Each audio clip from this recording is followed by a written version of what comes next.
எல்லாருக்கும் வணக்கம். Welcome to study with Kayal channel. நேற்றுக்கு நடந்த குரூப் 4 எக்ஸாமோட தமிழ் கொஷின்ஸ் வந்து கொஞ்சம் மாட்ரேட்டாக இருந்ததுன்னு சொல்லலாம். அந்த தமிழ் கொஷின்ஸ்க்கான புக் ப்ரூஃப் தான் வந்து இந்த வீடியோவில் நம்ம பார்க்க போகிறோம். தமிழ் கொஷின்ஸ் பொறுத்த வரைக்கும் நிறைய கொஷின்ஸ் வந்து புக்லேருந்தே கேட்டிருந்தாங்க. அதுலேயுமே வந்து பார்த்திங்கன்னா சிலது டைரக்ட் கொஷினாக இருந்தாலும் சில கொஷின்ஸ் வந்து உள்ளே இருக்கிற அந்த நுணுக்கமாக வந்து கேட்டிருந்தாங்க. அதாவது பாடலின் பொருள்னு சொல்லிட்டு ஒரு கண்டென்ட் இருக்கும், அதுலேருந்தே கூட வந்து தமிழ் கொஷின்ஸ் வந்து கேட்டிருந்தாங்க. ஸோ இதுலேருந்து என்ன தெரியுது அப்படின்னா, இங்கே வந்து ஜஸ்ட்டு மேலோட்டமாக அந்த நூலை இயற்றியவர் யார், இந்த நூல் வந்து யார் வந்து பாட்டுடை தலைவர், இதை வந்து எத்தனை பாடல் இருக்குது, இந்த மாதிரிலாம் வந்து ஜஸ்ட் லைக் தட்டாக படிக்காமல் அது வந்து ஒவ்வொரு நுணுக்கமாக நீங்கள் பொருள் புரிஞ்சு படிக்கிற அளவுக்கு தான் வந்து நீங்கள் இனிமேல் இருக்கும். இந்த மாதிரி தான் வந்து குரூப் 4 தரம் வந்து இனிமேல் இருக்கும். ஸோ நீங்கள் படிக்கும்போது அந்த புக்கில் வந்து எந்த லெசன் கொடுத்துருக்காங்க அந்த லெசனை பற்றின புரிதல் வந்து கண்டிப்பாக உங்களுக்கு இருக்கிறது வந்து அவசியம். அந்த லைன் பை லைனாக படிக்கிறாங்கன்னு சொல்லுவாங்க இல்லையா, ஸோ அந்த லைன் பை லைனாக வந்து மனப்பாடம் பண்ணாமல் மக்கப் பண்ணாமல் அந்த லைன் எது கொடுத்துருக்காங்க, அது எதுக்கு யூஸ் ஆகும், இந்த மாதிரி கொஷின்ஸ் வந்து டிஎன்பிஎஸ்சியில் எப்படி கேட்பாங்க, அந்த பேட்டர்னில் தான் நீங்கள் வந்து இனிமேல் படிக்கிற மாதிரி இருக்கும். ஸோ இந்த வீடியோவில் புக் ப்ரூஃப் தான் பார்க்க போகிறோம். வீடியோக்குள்ளே போகலாம் வாங்க. ஃபஸ்ட்டு கொஷின் பாருங்கள். கிறிஸ்துவின் வருகையை அறிவித்த முன்னோடி யாருன்னு கேட்டிருக்காங்க. இதுக்கான ஆன்சர் வந்து பார்த்திங்க அப்படின்னா யோவான். இது வந்து எங்கே இருக்குது அப்படின்னா 10th புக்கில் இருக்குது. அதே போல் நெக்ஸ்ட் கொஷின் தேம்பாவணியின் பாட்டுடை தலைவன் கேட்டிருக்காங்க இல்லையா, இது 2 கொஷினுமே வந்து சேம் லெசன் தான். இதுக்கு ஆன்சர் என்னன்னு பார்த்தீங்கன்னா வலன். சரிங்களா, இது வந்து 10th புக்கோட பேஜ் நம்பர் 212 and 215 இருக்குது. ஃபஸ்ட் கொஷினோட புக் ப்ரூஃப் பார்க்கலாம். இது வந்து பார்த்திங்கன்னா அந்த லெசனோட ஸ்டார்டிங்லேயே கொடுத்துருப்பாங்க. கிறிஸ்துவிற்கு முன் தோன்றியவர் திருமுழுக்கு யோவான், இவரை அருளப்பன் என்றும் குறிப்பிடுவர், இவரே கிறிஸ்துவின் வருகையை அறிவித்த முன்னோடி. சரிங்களா, ஸோ கிறிஸ்துவின் வருகையை அறிவித்த முன்னோடி யார் அப்படின்னா யோவான். ஓகேங்களா. அடுத்த கொஷின் பார்த்திங்க அப்படின்னா, கிறிஸ்துவின் வளர்ப்பு தந்தையான சூசையப்பர் என்னும் யோசோப்பினை பாட்டுடை தலைவனாக கொண்டு பாடப்பட்ட நூல் தான் எதுனா தேம்பாவணி. ஸோ ப்ராக்கெட்டில் வந்து கிளியராக கொடுத்துருக்காங்க. வளன் தான் யார் அப்படின்னா பாட்டுடை தலைவன். சரிங்களா, ஸோ இது பார்த்திங்க அப்படின்னா மோஸ்ட்லி நம்ம நூல்வெளி தான் வந்து நிறைய படிச்சுட்டு போயிருப்போம். ஆனால் இங்கே பாருங்கள், அந்த முன் நிகழ்வில் இருக்கிற சில விஷயங்களே வந்து கொஷினாக கேட்டிருக்காங்க. ஸோ அது எல்லா டீட்டெயிலுமே நீங்கள் படிக்கிற மாதிரி இருக்கும். அடுத்த கொஷின் பாருங்கள். முத்தொள்ளாயிரம் காட்டும் போர்க்கள சிறப்புடைய நாடு என்னன்னு கேட்டிருக்காங்க.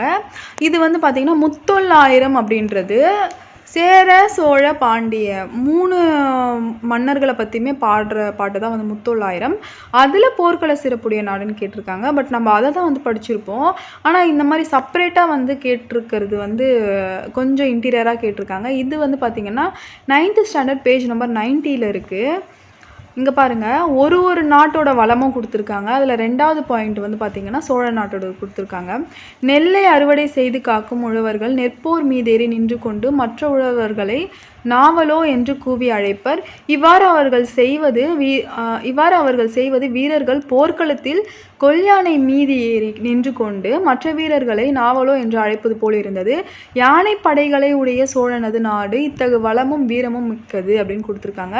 ஸோ இதில் பார்த்திங்க அப்படின்னா முத்தொள்ளாயிரம் காட்டும் போர்க்கள சிறப்புடைய நாடு எதுன்னு கேட்டிருக்காங்க இல்லையா, அதோட ஆன்சர் என்னன்னு பார்த்தீங்க அப்படின்னா இந்த சோழ நாடு. சரிங்களா, ஸோ இதுதான் நான் சொன்னேன். இந்த மாதிரி பாடலோட பொருள் சொல்லிட்டு ஒரு 3 பாயிண்ட் அந்த பாடலுக்கான பொருள் கொடுத்துருப்பாங்க. நூல்வெளி அதெல்லாம் பார்க்காம இதையும் சேர்த்து பார்த்தீங்க அப்படின்னா புரிஞ்சு படிச்சிங்க அப்படின்னா கண்டிப்பாக இந்த கொஷின்ஸ்லாம் நீங்கள் அட்டன் பண்ணலாம். அடுத்த கொஷின் பார்க்கலாம். சந்தி இலக்கியம் அல்லது வாயில் இலக்கியம் என்று அழைக்கப்படும் நூல். இது வந்து நிறைய ரிப்பீட்டட் கொஷின் தான். இதுக்கான ஆன்சர் வந்து பார்த்திங்கன்னா தூது இலக்கியம். இது வந்து 9th பேஜ் நம்பர் 12 இருக்குது. தமிழ் விடு தூது அப்படின்ற லெசனில் தமிழ் சிற்றிலக்கிய வகைகளுள் தூது இலக்கியம் வந்து ஒன்று. இது வாயில் இலக்கியம் அல்லது சந்து இலக்கியம் என்று வேறு பெயர்களாலும் அழைக்கப்படுகிறதுன்னு கொடுத்துருக்காங்க. இது ஒரு டைரக்ட் கொஷின் தான். இது ஈஸி கொஷின் தான் நிறைய பேருக்கு. அதாவது லாஸ்ட் டைம் எழுதின குரூப் 4 எக்ஸாம் எழுதினவங்களுக்கு இது ஈஸி கொஷின் தான். அடுத்ததாக, திருக்குறள் மூலத்தை நேரடியாக படிக்க விரும்பியே தமிழ் பயிலத் தொடங்கினேன் என்று கூறியவர் யாருன்னு கேட்டிருக்காங்க. இதுக்கான ஆன்சர் வந்து 6th ஸ்டாண்டர்ட் 3rd டேர்மில் பேஜ் நம்பர் 7 இருக்குது. இதுக்கான ஆன்சர் வந்து காந்தியடிகள். இங்கே பாருங்கள், 1937ஆம் ஆண்டு மேலே காந்தியடிகள் தமக்கும் தமிழுக்கும் உள்ள தொடர்பை பற்றி பல முறை கூறியுள்ளார். தென்னாப்பிரிக்காவில் வாழ்ந்த காலத்தில் தமிழ் மொழியை கற்க தொடங்கியதாக கூறியுள்ளார். அதாவது இது வந்து ஒரு டைரக்ட் கொஷினாக இதில் கொடுக்கல.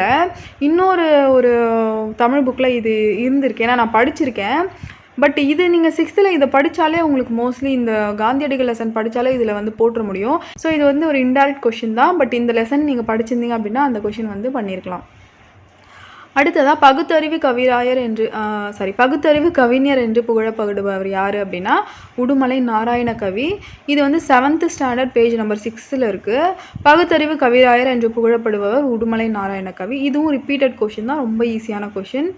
அடுத்ததான் வாழ்வினில் செம்மையை செய்பவள் நீயே எனும் தமிழ்த்தாய் வாழ்த்து பாடலை பாடியவர் யாருன்னு கேட்டிருக்காங்க.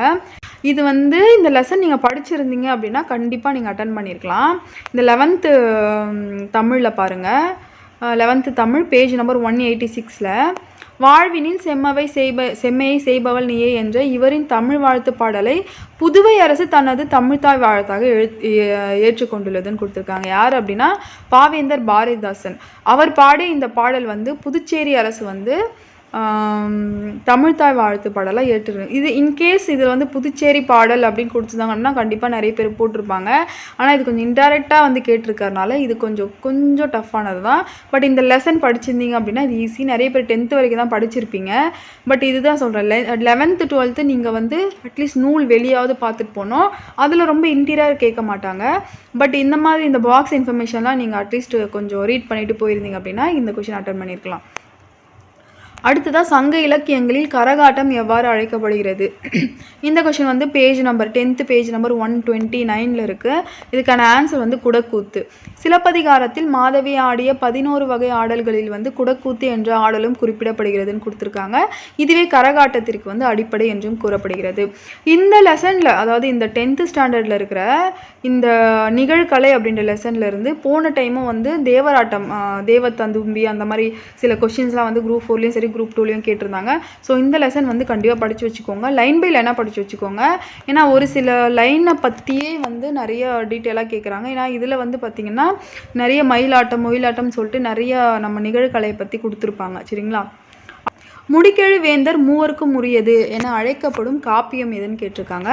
இந்த கொஷினுக்கான ஆன்சர் வந்து மோஸ்ட்லி எல்லாருக்குமே தெரிஞ்சிருக்கும். இது வந்து சிலப்பதிகாரம் தான். ஏன்னா சிலப்பதிகாரத்தில் தான் சேர சோழ பாண்டியரை பற்றி 3 பேரையும் பற்றியுமே குறிப்பிடுறாங்க. ஸோ இது வந்து 12th standard page number 140. In case இதுக்கு உங்களுக்கு ரெஃபரன்ஸ் வேணும் அப்படின்னா, இப்போ தான் நீங்கள் குரூப் 4 வந்து அட்டன் பண்ணுறீங்க நியூ அப்படின்னா, இதுக்குமே வந்து ஸ்கூல் புக் ப்ரூஃபில் இருக்குது. அது என்னென்னா 12th ஸ்டாண்டர்ட் பேஜ் நம்பர் 140 பாருங்கள். சோழ பாண்டிய சேர மன்னர்களை பற்றியவை என்பதால் இது வந்து மூவேந்தர் காப்பியம் அழைக்கப்படுகிறது. இது மூவேந்தர் காப்பியம் அப்படின்னு தெரிஞ்சாலே முடிக்கெழு வேந்தர்க்கும் உரியது அப்படின்ற லைன் சிலப்பதிகாரத்துக்கு தான் அப்படின்னு சொல்லிட்டு கண்டிப்பாக நீங்கள் போட்டிருக்கலாம். ஸோ இதுவுமே வந்து ஒரு ஈஸியான கொஷின். ஸோ இதுக்கு தான் நான் சொல்கிறேன், இது வந்து பொருள் புரிஞ்சு படிக்கணும் அப்படின்றது.